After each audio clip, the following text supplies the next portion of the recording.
Hello बच्चों, let's read the question. Question says let the relation R1 and R2 on the set X is equal to 1, 2, 3, up to सोन 20 be given by R1 is equal to ordered pair XY such that 2x minus 3y is equal to 2 and R2 is the ordered pair XY such that minus 5x plus 4y is equal to 0.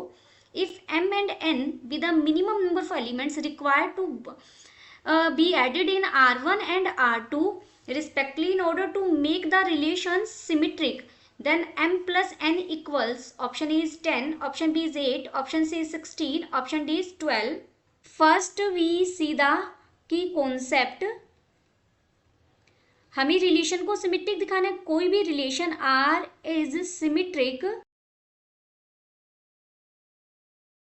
If a related to b, यानी a B are में जा रहे हो, implies कर दे b related to a, यानी जब जब a b belongs to r जाए उन सब एलिमेंट्स के लिए अगर बी ए आर में चला जाए, यानी ऑर्डर पेयर अगर a b belongs to r है और इससे ये इंप्लाइज कर जाए कि b comma a belongs to r हो जाए, तो हम रिलेशन को क्या कहेंगे?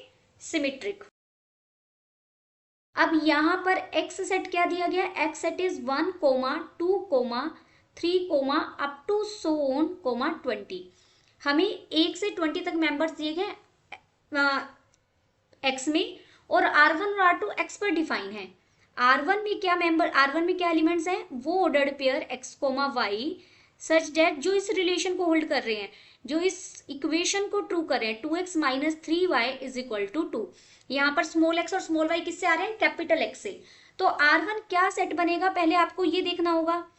अगर R1 मैं x को 1 रख दूं तो देखिए x को 1 रखने पर ये 2 हो जाएगा. x को 1 रखने पर y मुझे क्या मिलेगा? 0 मिलेगा, लेकिन वो तो इस सेट का एलिमेंट x का मेंबर नहीं है. तो 1 0 पेयरिंग बनेगी, लेकिन वो zero does not belongs to capital x, तो y की वैल्यू 0 नहीं हो सकती. 0 नहीं हो सकती तो ये पेयर हमारा नहीं जाएगा R1 रिलेशन में. आपने ऐसे ऑर्डर्ड पेयर, फिर आप x को 2 रख के सोल्व कर सकते हैं, x को 3, x को 4, उनके कोरोस्पोंडिंग जैसे आप x को 4 रखेंगे तो मुझे y की वैल्यू 2 मिल जाएगी. x को 7 रखेंगे तो y मुझे 4 मिल जाएगा.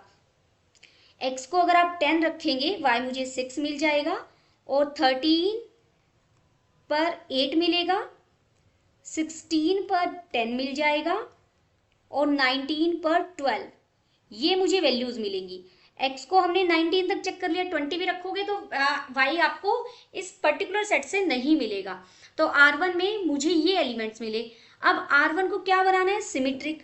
तो मुझे R1 में कितने एलिमेंट्स और ऐड करने होंगे? देखिए 4, 2 के सिमेट्रिक बनाने के लिए 4, 2 के लिए मुझे 2, 4 भी डालना होगा. 7, 4 के लिए मुझे 4, 7 भी डालना होगा. 10, 6 के लिए मुझे 6, 10 भी डालना होगा. 13, 8 के लिए मुझे 8, 13 भी डालना होगा. 16, 10 के लिए 10, 16, और 19, 12 के लिए 12, 19 भी डालना होगा. तब हम आर रिलेशन को सिमेट्रिक कह सकते हैं. तो कितने मेरे को एलिमेंट्स और ऐड करने होंगे? 6.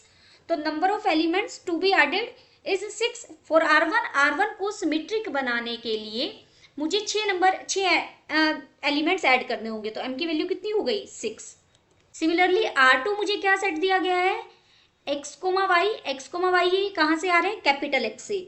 और रिलेशन क्या दिया गया है? -5x plus 4y is equal to 0. आप ये भी कह सकते हैं 5x 4y के इक्वल होना चाहिए.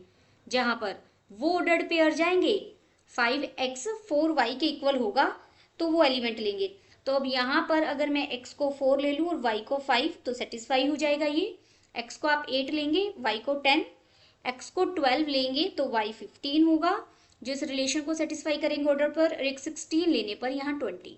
ये ऑर्डर्ड पेयर R2 में जाएंगे. अब इसे सिमेट्रिक बनाने के लिए मुझे 4, 5 के कोरोस्पोंडिंग 5, 4 चाहिए, 8, 10 के कोरोस्पोंडिंग 10, 8 चाहिए, 12, 15 के कोरोस्पोंडिंग 15, 12 चाहिए, और 16, 20 के कोरोस्पोंडिंग 20, 16 चाहिए.